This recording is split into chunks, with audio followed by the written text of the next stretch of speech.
Hi guys, today we're going to look at the types of business organizations.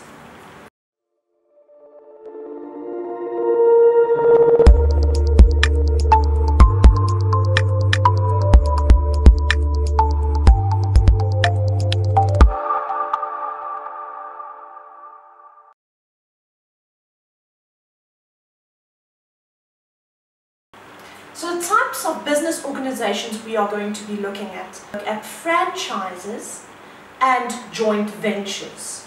We have a joint venture. A joint venture is when two or more businesses join forces on a particular project. It might be long or short term. A good example would be the building of a new mall. So it could be a fantastic architect joining forces with a brilliant builder or building company. So they join forces to produce this mall.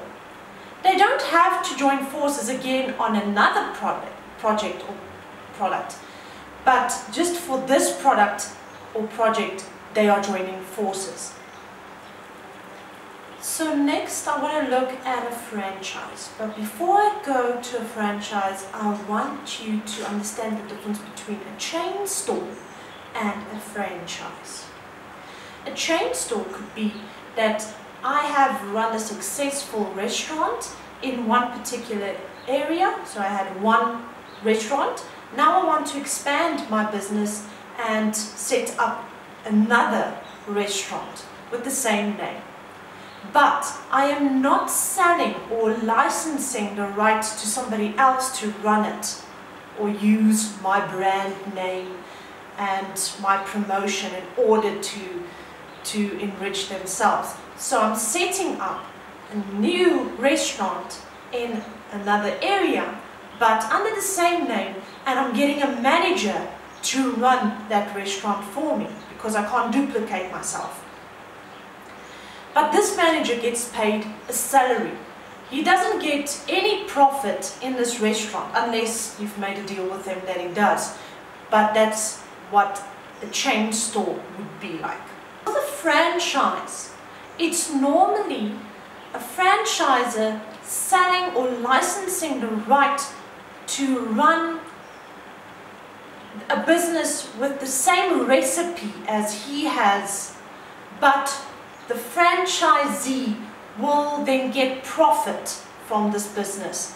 So he has to pay starting up costs and he has to pay royalties, which is a percentage of the profit that the business makes. But the franchisor doesn't pay them a salary. So the franchisee buys into this business idea. So we would look, for example, at KFC as a franchise. It also happens to be a multinational or a global business. What the franchisor would offer the franchisee is that they would do the training, they would set up the whole business in terms of the shop.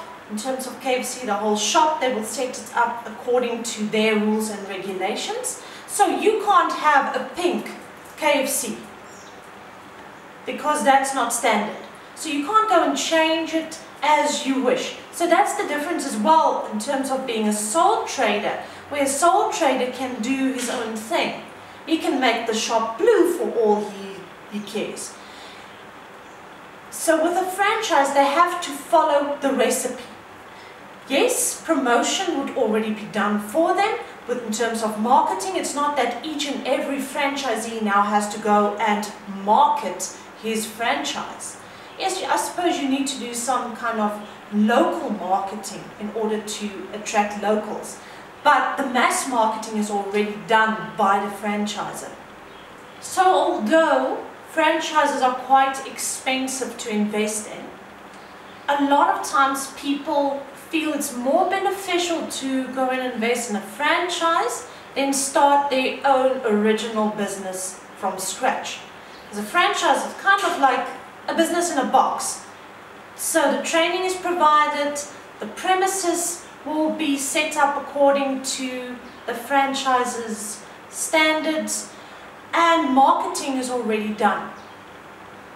But you have to share your profits in terms of those little royalties you have to pay the franchisee. He's not giving it for free. So except for the money that the franchisor is making by other people buying into his idea and setting up shops, and he doesn't have to run them, there are disadvantages. What if one of these franchises is giving the brand name a bad name?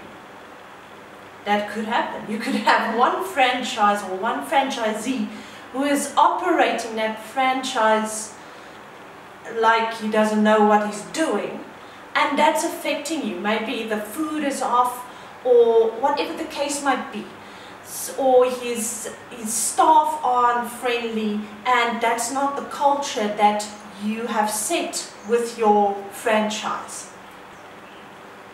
So now we've looked at all the details of these types of organizations, but now I want to run you through a typical exam question in a Cambridge paper or any other syllabus type of paper. So the question would be, what are the advantages and disadvantages for a business from changing from a sole trader to a private limited company?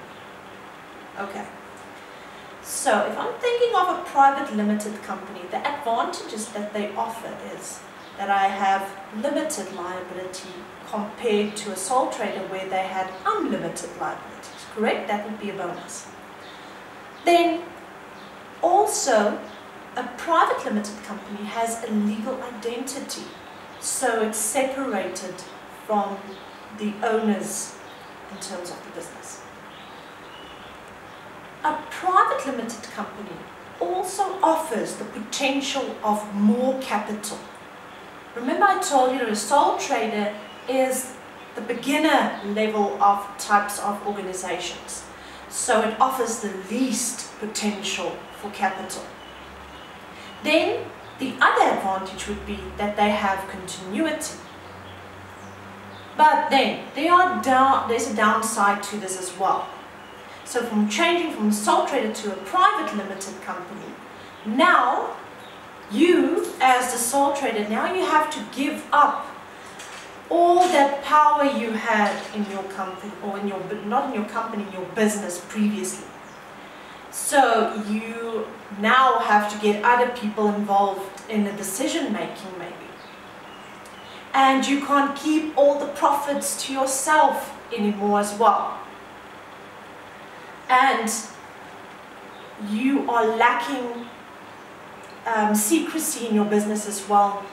For example, now you have to have a chartered accountant sign off on your financials, for example.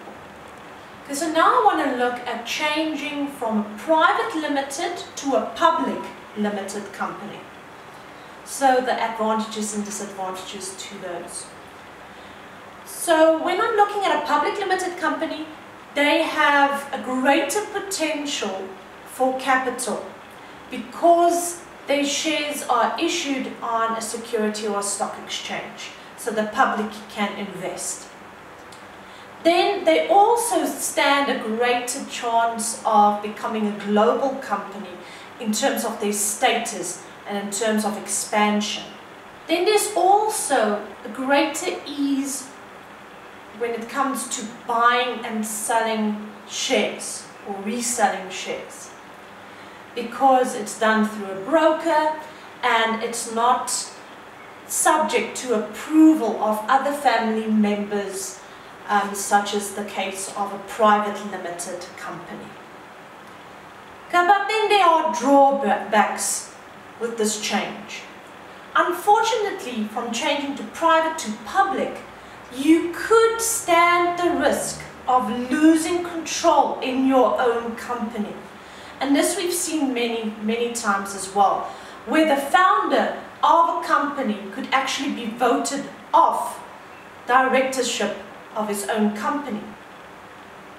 Then with a private limited company, if you were still to be a private limited company, you could have more secrecy than with a public limited company. Remember, I told you with a public limited company, basically there's no secrecy. Everything is published, everything is open to potential investors. The difference between a public limited company and a public corporation. Okay, so a public corporation is run by government. So it's businesses or government or state-owned businesses that are run by government, or your central government or your local governments. Examples would be your National Postal Service, or your fire departments, or your public hospitals. They are all run by government. A public limited company, on the other hand, is a company that is open to investment from the public. That doesn't mean it is government run. So that is where a lot of students make the mistake. They are not the same thing. Thank you guys for watching. Please like this video and subscribe to the channel. Thank you. Bye.